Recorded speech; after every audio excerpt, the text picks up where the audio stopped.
رسول صلی اللہ علیہ وسلم حضرت جبرائیل کے دوبارہ آنے کا انتظار فرمانے لگے، جن کے بارے میں ورقہ ابن نوفل نے بتلایا تھا کہ وہی عظیم فرشتہ ہے جو حضرت موسیٰ علیہ السلام کے پاس آیا تھا، اور جن کے بارے میں حضرت خدیجہ رضی اللہ تعالی عنہ نے بھی رسول کریم صلی اللہ علیہ وسلم کو اطمینان دلایا تھا کہ وہ خدا کے فرشتے ہیں۔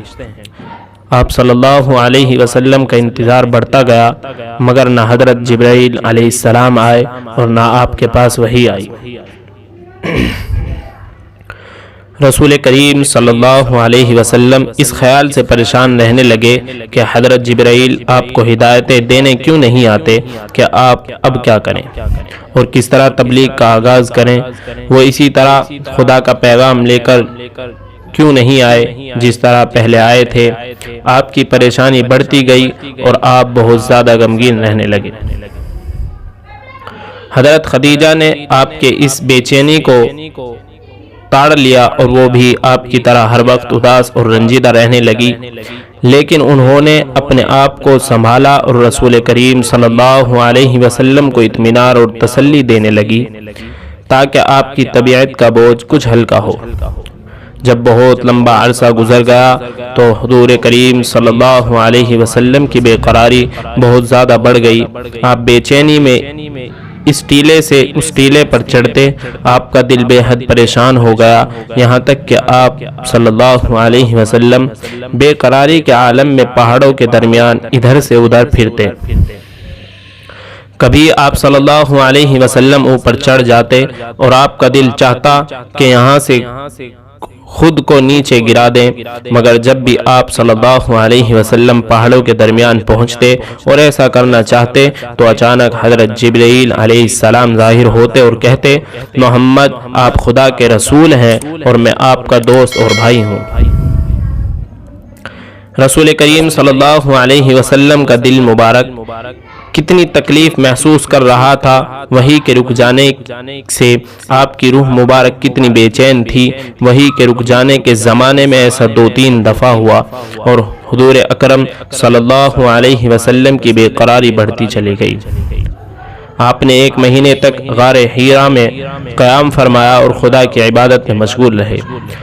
آخر خداوند کریم نے آپ صلی اللہ علیہ وسلم پر اپنا فضل فرمایا اور آپ کو 1 مہینے تک غار حیرا میں رہنے کے بعد ایک روز واپس تشریف لا رہے تھے کہ اچانک آپ علیہ السلام کو ایک آواز سنائی دی۔ آپ صلی اللہ علیہ وسلم نے آگے پیچھے دائیں بائیں ہر طرف دیکھا مگر کچھ نظر نہ آیا۔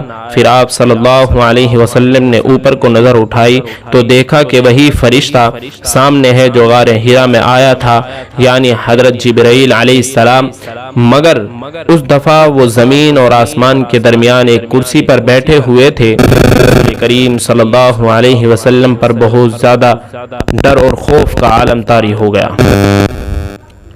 آپ صلی اللہ علیہ وسلم ڈرتے ہوئے اور کانپتے ہوئے اپنے گھر تشریف لائے اور حضرت خدیجہ رضی اللہ تعالی عنہ سے فرمایا، مجھے چادر اڑاؤ اور مجھ پر ٹھنڈا پانی ڈالو۔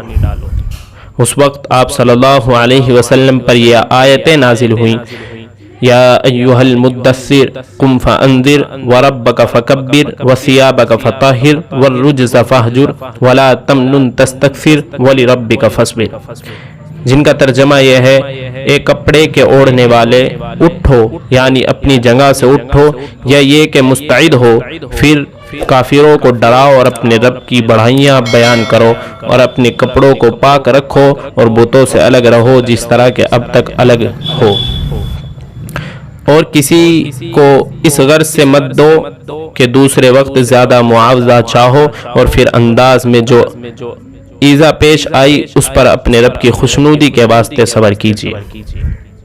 اب رسول کریم صلی اللہ علیہ وسلم مطمئن ہو گئے، آپ کے قلب کو سکون حاصل ہو گیا اور بے قراری دور ہو گئی۔ جب حضرت خدیجہ رضی اللہ تعالی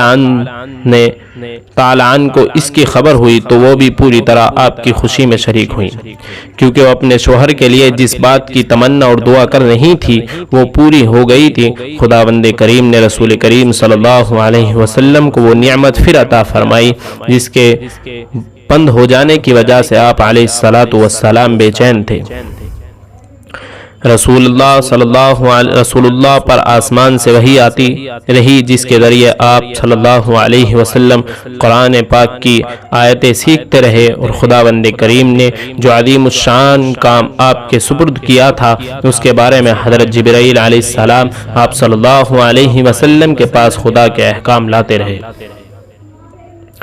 حضرت جبرائیل علیہ السلام نے رسول کریم صلی اللہ علیہ وسلم کو وضو کرنے اور نماز پڑھنے کے طریقے سکھلائے۔ ایک مرتبہ جبکہ آپ صلی اللہ علیہ وسلم مکہ کے اس حصے میں تھے جو بلندی پر ہے، حضرت جبرائیل علیہ السلام آپ صلی اللہ علیہ وسلم کے پاس آئے اور آپ کے سامنے وضو کیا تاکہ آپ دیکھ لیں کہ نماز کے لیے کس طرح پاکی حاصل کی جاتی ہے۔